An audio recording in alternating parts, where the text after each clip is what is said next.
Welcome to our comprehensive guide on the Splunk SPL stats command. The stats command is one of the most powerful and essential tools in Splunk for data aggregation and analysis. Today we'll explore how to use this command to transform your raw search results into meaningful statistical insights. We'll cover the 5 fundamental statistical functions: count, sum, average, minimum, and maximum, plus learn how to group your data using the by clause for advanced analysis. The stats command in Splunk is a transforming search command that converts your search results into statistical data tables. Think of it as your data analysis powerhouse that takes raw events and turns them into actionable insights.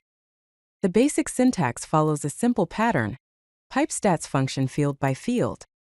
This command is essential because it helps you summarize large volumes of data, identify trends, and create reports that make sense of your information. Whether you're analyzing weblogs, system performance, or business metrics, the stats command is your go-to tool for quantitative analysis. Let's start with the count function, which is arguably the most frequently used statistical function in Splunk. The count function simply counts the number of events or records in your search results. You can use it in 3 main ways. First, a basic count that returns the total number of events. Second, you can assign an alias using the as keyword, like count as total events. Third, and most powerfully, you can group your counts by specific fields using the by clause, such as count by source type. This function is perfect for understanding event frequency, identifying the most active data sources, or tracking occurrences over time.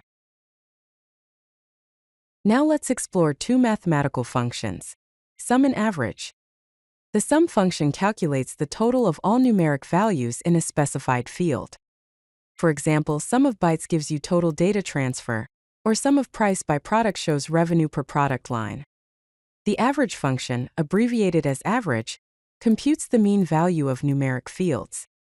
Use average response time to find typical system performance, or average score by department for performance analysis. Both functions require numeric fields to work properly and automatically ignore any non-numeric values. These functions are invaluable for financial analysis, performance monitoring, and understanding data distributions. The minimum and maximum functions help you find the extreme values in your data. The min function identifies the smallest value in a numeric field. This is useful for finding the earliest timestamp with min time, or the lowest temperature by city for weather analysis. The max function does the opposite, finding the largest value in your dataset. Use max time for the latest timestamp, or max CPU usage by host to identify performance bottlenecks. These functions are particularly valuable for identifying outliers, setting baselines, and understanding the range of your data. They work with both numeric values and timestamps, making them versatile for various analysis scenarios. The by clause is what transforms the stats command from simple calculations to powerful group-based analysis. When you add by followed by field names, Splunk groups your data and performs the statistical calculation for each unique group. For instance, count by source type shows how many events each data source generated. You can group by multiple fields using commas, like average response time by host comma status. This creates a breakdown showing performance metrics for each host and status combination. The by clause is essential for comparative analysis, trending, and understanding how your metrics vary across different dimensions of your data. One of the most powerful features of the stats command is the ability to combine multiple statistical functions in a single command. You can calculate count, average bytes, maximum response time, and minimum response time all grouped by source type in one efficient query. This approach saves time and provides comprehensive statistical summaries of your data. When combining functions, separate them with commas and use the by clause at the end to apply grouping to all calculations.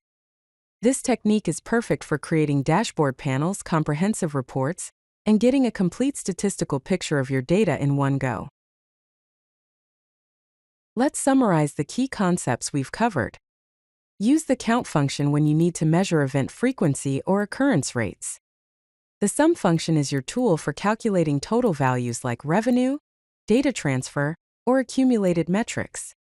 Average gives you mean calculations for understanding typical performance or behavior. The by clause is essential for grouping data and performing comparative analysis across different categories. Remember that you can combine multiple functions in a single stats command for comprehensive analysis. Master these fundamentals and you'll have the foundation for advanced Splunk data analysis. Practice with your own data to see how these statistical functions can transform raw logs into actionable business intelligence. If you like this video, hit that like button and don't forget to subscribe. Visit CodeLucky.com for more such useful content.